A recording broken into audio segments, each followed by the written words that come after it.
Takže zdravím vás, toto je Revnu ze Sveka. Dneska mám pre vás špeciálne video, ako si vyrobiť doma činky, svoje vlastné činky.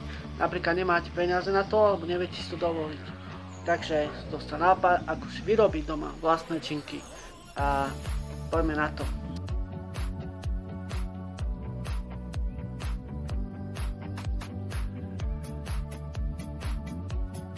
Takže naplníte si pieskom, piesok, môžete tam dať kamene, môžete dať tam aj ostatné veci, napríklad ako koncentrát, alebo niečo také, naplniť to čím, aby to bolo čím viac silnejšie.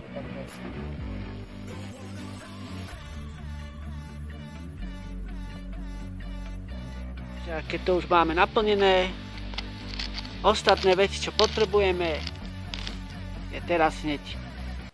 Takže sme doma a tuto máme túto bandažku, čo sme práve naplnili pieskom, kameňmi a tiež máme druhú, ktorá je silnejšia, možno vás tých 6 kg asi aj dosť, alebo viac. Takže tu máte činky, ak chcete, tu máte vyrobené činky, môžete cvičiť takto, nohu a začať cvičiť s týmto. Chcete dáte do druhej ruky túto, táto je slabšia. Tak keď chcete, môžete to ešte spraviť aj takto. Dáte jednu, nejaký malý papek, môže to byť železný, proste je to papek a môžete to dať takto do dvoch rúk a môžete dvíhať. Takto. A inak spôsoby sa dajú.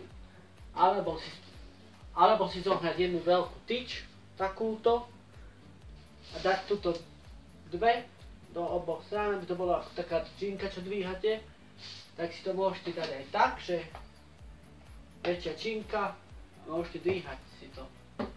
Takže toto je taký skvelý nápad si, ako vyrobiť doma svoje vlastné činky, takže tuto to máte a sa vám bude dariť vo vašom, ako aj vo mojom začínam tiež, takže